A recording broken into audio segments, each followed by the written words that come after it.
Aujourd'hui, une histoire assez déroutante, vraiment. On va se pencher sur les sources qui traitent de la disparition de Seydina Ababakar Yenjai.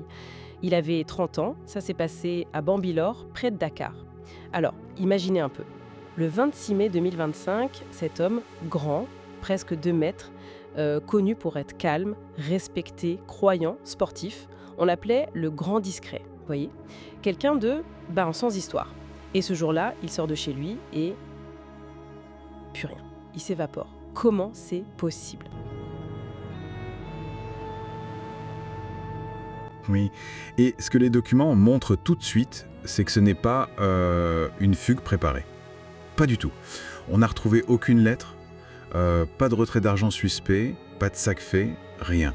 Les sources disent qu'il est juste sorti de chez lui un matin. Pour une course, une balade, on ne sait pas. Mais voilà, il n'est jamais rentré. C'est ça le premier élément troublant, cette absence totale de signes avant-coureurs. Sa vie était stable en fait. Exactement.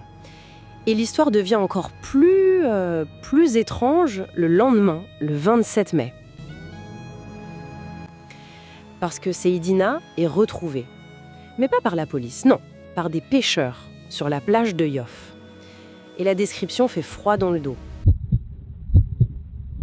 Il est seul, assis, trempé, pieds nus. Oui, les témoignages parlent d'hypothermie, de déshydratation sévère. Il était complètement désorienté. Vraiment pas dans son état normal. Les pêcheurs alertent les pompiers qui arrivent et le prennent en charge. Là, on se dit, ouf, il est retrouvé, il est en sécurité. Et c'est là, justement là, de le mystère s'épaissit encore. C'est après sa prise en charge par les secours que Seydina disparaît à nouveau. Mais cette fois, c'est une disparition totale des radars officiels. Les vérifications ont été faites d'après nos sources. Aucun hôpital public ou privé n'a d'enregistrement de son admission. Attendez, comment ça ? Après avoir été secouru ? C'est l'élément le plus ahurissant. Un homme retrouvé dans cet état critique, secouru par les pompiers. Il devrait y avoir une trace, un dossier, une entrée quelque part, logiquement. Mais c'est incompréhensible. Il disparaît, non pas dans la nature cette fois, mais dans le système, en quelque sorte. Exactement. Comme si c'était volatilisé dans le processus d'aide. C'est absurde. C'est fou. Donc pour résumer, un jeune homme sans histoire disparaît, on le retrouve en grande détresse, les secours interviennent, et ensuite, pouf, plus personne ne sait où il est passé administrativement. C'est ça. Et on imagine la détresse de la famille depuis le 28 mai. Ils cherchent, ils remuent ciel et terre. Les sources parlent de leurs appels à l'aide, leurs besoins désespérés de réponse. Ils veulent retrouver Seydina bien sûr, mais aussi comprendre comment ça a pu arriver. Comment une personne prise en charge peut juste s'évanouir des registres.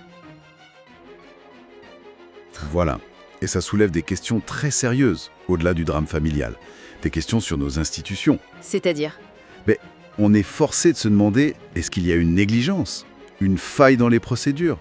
Un problème de communication entre les pompiers, la police, les hôpitaux ? Ce n'est pas juste une disparition. C'est une disparition après une intervention officielle. Ça interroge l'efficacité et la fiabilité du système censé protéger les citoyens, non ? Oui, tout à fait. Ça pointe vers une possible faille systémique où quelqu'un peut littéralement passer à travers les mailles du filet. Même secouru. Surtout quand cette personne est vulnérable. Et ça nous amène à une réflexion peut-être plus large. L'affaire Seydina Ndiaye, elle nous confronte à cette idée un peu vertigineuse de la fragilité de notre existence administrative, si on peut dire. Comment, dans un monde où tout est censé être tracé, suivi, comment peut-on être effacé comme ça ? Surtout après une prise en charge officielle. C'est une excellente question.